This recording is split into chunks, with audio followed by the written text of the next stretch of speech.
You're not ready. And if you're like 93% of Americans, that's not an opinion. It's a statistical fact. Only 7% of U.S. adults have a bug-out plan.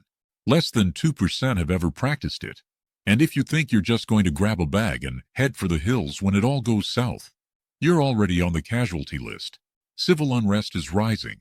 Grid failures are happening every year. Supply chains are hanging by a thread. And the moment panic hits, roads clog, rules vanish, and your window to escape closes in hours, not days. This isn't about prepping to feel safe. This is about what really happens when you have to leave everything behind and survive with no backup, no comfort, and no second chances. Bugging out isn't a backpack and a flashlight. It's war on your body, your mind, and your morality. And most Americans, they'll lose that war in the first 48 hours. Let me show you why. 10. Your cell phone will betray you. Literally, most Americans can't go more than 5 minutes without checking their phones. But here's the truth. Nobody wants to say out loud. In a real survival situation, your cell phone becomes a tracking device, not a lifeline. Think about it. That glowing rectangle in your pocket is constantly pinging cell towers, communicating with satellites, and leaving a digital breadcrumb trail of everywhere you've been. And if you're bugging out during a national emergency or civil unrest, you better believe the authorities, or worse, bad actors, can use that signal against you. Back in 2020, multiple agencies admitted to using emergency powers to tap into cell data to monitor curfews and movement patterns during lockdowns. That's not some conspiracy. It's on the record. In a high-alert situation, they can geofence entire neighborhoods and track every device inside. Did you think bugging out meant total freedom? Not with that phone in your pocket. And even if Big Brother isn't watching, local looters or tech-savvy gangs might be. Spoofing apps, sniffing Wi-Fi probes, or even drone surveillance tied to GPS signals. All real, all possible. Now let's say your phone's not compromised. Great. What are you using it for? Navigation, maps, emergency calls, news updates. Better hope the cell grid stays online. Because in major blackouts like the one in Texas in 2021, cell towers failed within hours. Batteries died, signal dropped, and even emergency alerts vanished into the ether. If you're relying on that phone for survival, you're trusting your life to a lithium-ion brick that dies after 8 hours. The smarter move? Use it sparingly. Keep it off unless absolutely necessary, and store it in a Faraday bag to block signals entirely. That way, if you have to use it, say to check on blocked roads or ping a trusted contact, it won't have sold your location the entire time. Learn to use a physical map. Learn how to read stars, terrain, sun angles. Primitive? Maybe. But primitive works when satellites don't. You might think you're the hunter, but your smartphone turns you into the hunted. Don't let your favorite gadget turn you into a glowing, trackable target. 9. America's terrain will eat you alive if you don't understand it. You ever looked at a topographical map of your state? You should, because unless you live in the middle of Kansas, America isn't flat. It's full of natural barriers designed to break your body and your spirit. Everyone loves the fantasy of hiking through the woods or following a creek to safety. But those scenic backroads might be dense pine forests full of ticks, rattlesnakes, and terrain so steep your knees will scream after 2 miles. And the worst part? You won't even see the real danger coming until it's already wrapped around your ankle like a root or hidden under dead leaves, because you didn't train on it. The Appalachian Trail spans over 2,100 miles from Georgia to Maine and breaks seasoned hikers on a good day. You think you can survive 3 days with a 30-pound pack across that? Good luck. Most of the East Coast is crisscrossed with ridgelines, river crossings, and unpredictable weather. Head west, and the Rocky Mountains rise up like walls. Walls that laugh at unprepared bug-out plans. Even California has forest canyons that get so cold at night they kill stranded hikers in spring. But the flatlands? Don't get too cozy. The Midwest can flood faster than you can run. And deserts out west will suck the moisture out of your body like a sponge in August. 1 hour of walking in 100-degree heat with no shade? That's how people die. Every single year, hikers collapse in Arizona, Utah, Texas. And that's with full gear, maps, and support systems. Now imagine doing that while trying to stay quiet, hidden, and on the move from a threat. The lesson: you need to train on your local terrain like your life depends on it, because one day it might. That means taking real hikes with your actual bug-out bag. tracking how fast you can realistically move over hills, through creeks, across urban obstacles. Learn what grows around you. Learn where natural shelters exist. Learn what your body can take, because you'll find out the hard way if you don't. America is beautiful, but she's brutal. The ground doesn't care about your intentions or your good heart. It only cares if your ankles hold out by mile 6. 8. Other Americans might be your biggest threat. Here's the ugly truth no one wants to admit. In a crisis, your biggest danger might not be nature or hunger or exposure. It might be other Americans. That might sound harsh. But when the lights go out and the shelves go empty, the polite social contract we all live under, it shatters fast. The FBI and DHS have both warned that during large-scale emergencies, civil behavior lasts about 72 hours. That's it. After 3 days, desperation sets in. People start looting, not for flat screens, but for food. They start breaking into homes. They start doing things they never imagined themselves doing, because their kid is crying from hunger or their diabetic mom is out of insulin. Do you really think your neighbors are going to let you drive away with a full tank and a loaded truck if they think you're holding out? You think they're just going to wave goodbye? In New Orleans after Hurricane Katrina, gunfire broke out inside the Superdome. Relief trucks were swarmed. Entire sections of the city were no-go zones for responders. That was just one city. Now imagine that, but nationwide. That's not fear-mongering. That's history. And guess what? Most Americans aren't prepared. They don't have bug-out bags, escape plans, water filters, or even canned food. So what are they going to do when things fall apart? They're going to look at you. Even good people, your coworkers, your cousin, the guy at the hardware store, can turn dangerous when they realize they're out of options. That's when they become your threat, especially if you look prepared. Tactical gear, rooftop tents, extra fuel, a calm demeanor. That paints a target. In survival, perception is everything. You want to look average. You want to look just as desperate and clueless as everyone else, until you're far away. The scariest part, some of the most dangerous people are the ones who look like they've got it all together. The guy you think is a fellow prepper might be willing to take what you have rather than risk going without. That's why bugging out requires situational awareness, emotional control, and yes, a readiness to defend yourself if you absolutely have to. This isn't a movie. This is survival in America. And when things go dark, the biggest threat might come from across the street. 7. You're not in shape for this, and neither is anyone else. You might have all the gear, the fancy boots, the perfect pack. But let's get one thing straight. If you can't carry 30 pounds for 10 miles without collapsing, your plan is a fantasy. And don't take that personally. This applies to nearly everyone in America right now. According to the CDC, over 75% of American adults don't get the recommended amount of physical activity per week. Translation: most people are so deconditioned, they get winded going up 2 flights of stairs. And yet they believe they'll walk across county lines during a disaster with a pack. No rest and constant stress. That's delusion. You're not bugging out in a video game. There's no pause button. No car ride when you're tired. You're carrying your water, food, shelter, first aid, and tools.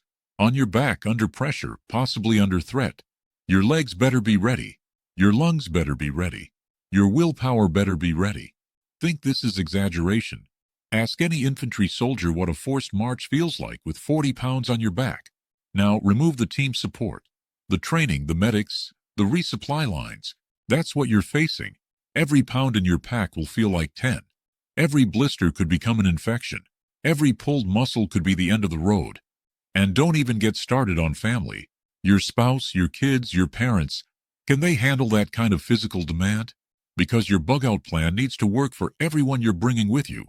If your teenage son can't go an hour without video games, or your partner has bad knees, you're dragging more than just gear. You're dragging risk. So what's the solution?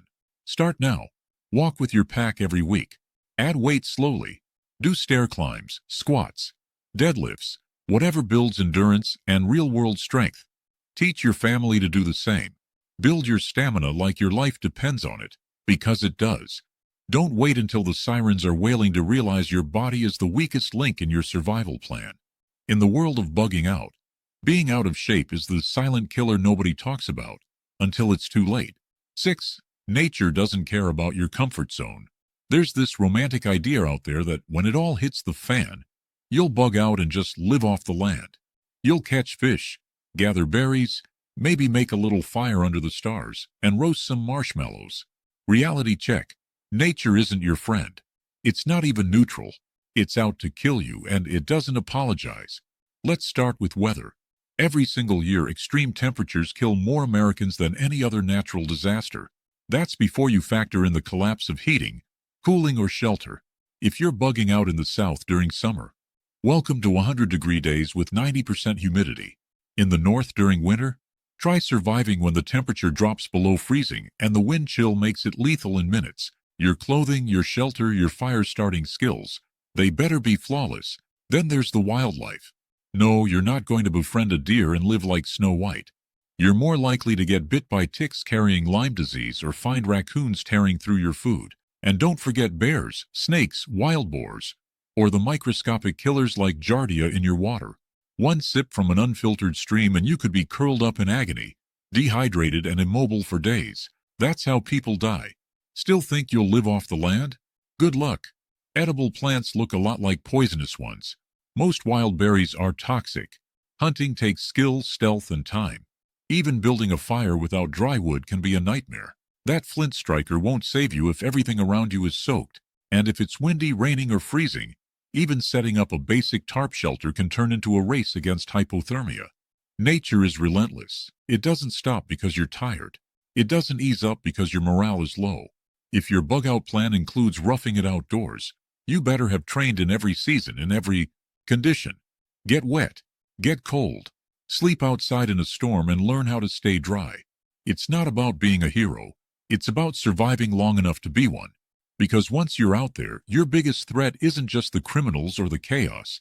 It's the cold ground, the soaked socks, the heat stroke, the bad water, the insects, the wind. Nature has a kill switch, and it doesn't wait for permission to use it. 5. You're not mentally ready to walk away from everything. Let's have a serious moment, because this is where a lot of bug-out plans completely fall apart. You are not emotionally prepared to leave everything behind. And that's not weakness, that's being human. But in a real disaster, hesitation gets people killed. Period. Here's what no checklist can prepare you for. The second you walk out that door, you might never come back. You're leaving your house, your car, your photo albums, your pets, maybe even friends and neighbors behind. You're walking away from a lifetime of memories, and if your plan is to come back in a few days, you might be lying to yourself. Because when America truly falls apart, when it's not just a hurricane but an economic collapse, a cyber attack, or widespread civil unrest, you don't get to just return to normal. And that creates psychological trauma most people aren't prepared for. Studies from disaster survivors, Hurricane Sandy, California wildfires, Katrina, all show the same thing. The hardest part isn't always physical, it's emotional. The guilt, the regret, the paralyzing fear of the unknown. That voice in your head saying, should I have stayed? Or what if I made the wrong call? That hesitation, it's dangerous.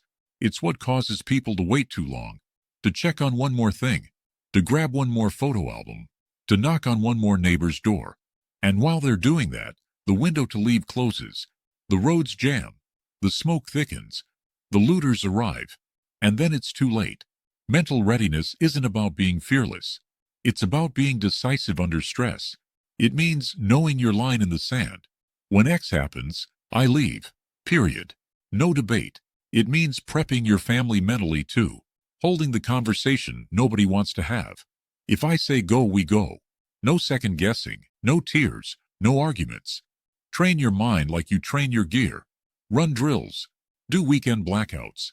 Practice leaving the house in 10 minutes or less. Put yourself in uncomfortable situations and learn how to stay focused. Because when it's time to leave, you don't just need strength. You need emotional armor. And if you can't pull the trigger on that decision, if you can't walk away from comfort, then all your supplies, maps, and tactics are worthless. The truth is, survival starts with letting go. And most people, they're just not ready for that. 4. Your bug-out location is probably a fantasy. You've heard it before. I'll just head to the cabin. Or, we've got land in the mountains. And sure, that sounds good in theory, but let me ask you this. Have you actually tried getting there? On foot? In the rain? with a crowd of desperate evacuees behind you and your gas tank running low? Because unless you live at your bug-out spot right now, it's not a bug-out location. It's a distant hope, and that hope could get you killed. Here's the ugly truth. Most people who claim to have a secondary location haven't prepared it, haven't stocked it, and haven't thought about what happens when someone else gets there first. Do you honestly believe that cabin you inherited in upstate New York will just sit there untouched waiting for you? In a real collapse, squatters, thieves, or worse might already be there when you arrive. And guess what? If they're desperate, they're not giving it back just because you show up with a set of keys. Let's talk logistics. A bug-out location only works if you can reach it in under 72 hours, under stress, and with no outside help. Do you have multiple routes? Have you cached supplies along the way? Is it stocked year-round with food, water, tools, and shelter materials? Does anyone know you're coming, or is it completely off-grid? Because if you're walking into a cold, empty shack with no fuel and a dead cell signal, you're not bugging out. You're squatting in the woods with delusions of safety. Even worse, what happens when everyone else gets the same idea? National forests, old mining roads, rural cabins, they're all popular targets in collapse scenarios. Preppers, desperate families, criminal gangs, they're all thinking the same thing.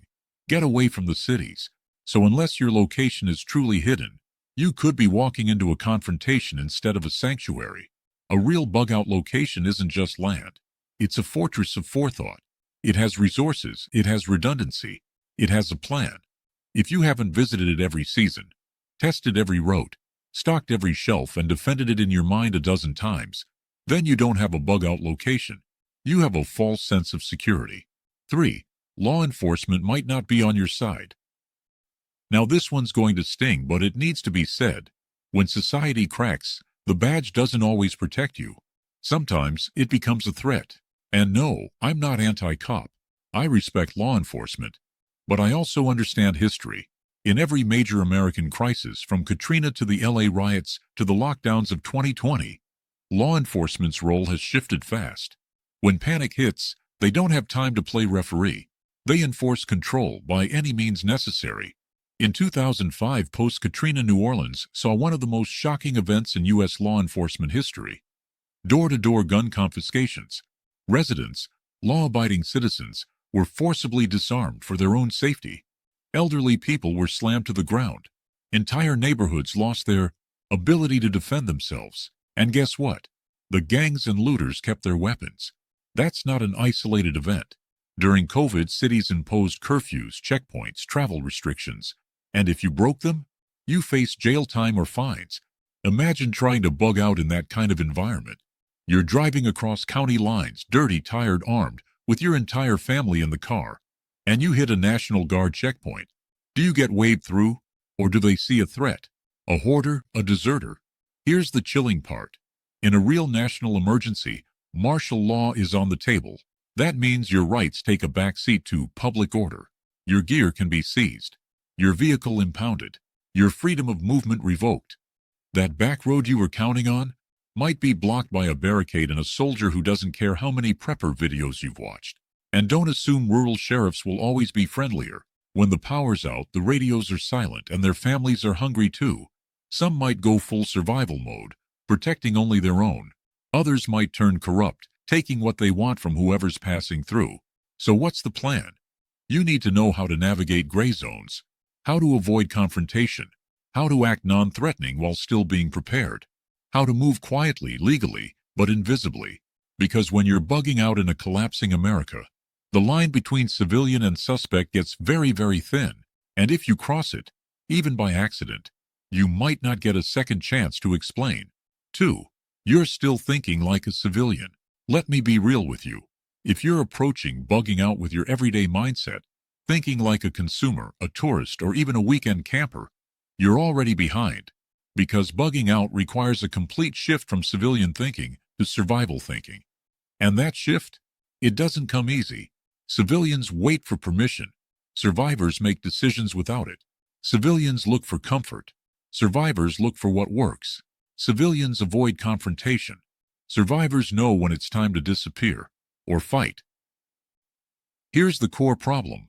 Modern Americans have been conditioned for convenience, not conflict. For the average person, Emergency means Wi-Fi is out, or DoorDash is running late.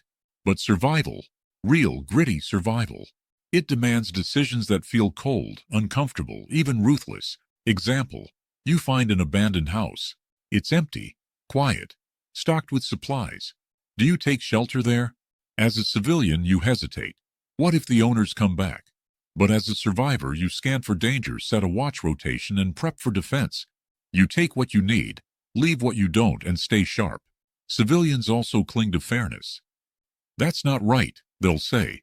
That's not how things should work. But collapse doesn't care about should. In a bug-out scenario, your job is to outthink, outlast, and outmove every threat. That includes moral dilemmas. Can you barter without getting conned? Can you walk away from someone begging for help? Because taking them means you all starve. These are the choices that crush people mentally. And they're real. Survivors also know how to read people fast. In normal life, you ignore that uneasy gut feeling. But out there, you trust it. If someone gives you bad vibes, you leave. If a place feels wrong, you move on. You can't afford wishful thinking or politeness or emotional hang-ups. Here's the brutal kicker. This mental shift doesn't happen the moment you grab your bug-out bag. It takes practice, drills, simulations, hard conversations. The sooner you start shedding the civilian mindset, the stronger your odds when it really counts. Because when the world goes dark, you don't get to be normal anymore. You get to survive, or you don't. And the ones who freeze, who overthink, who cling to what used to be, they're the first to fall.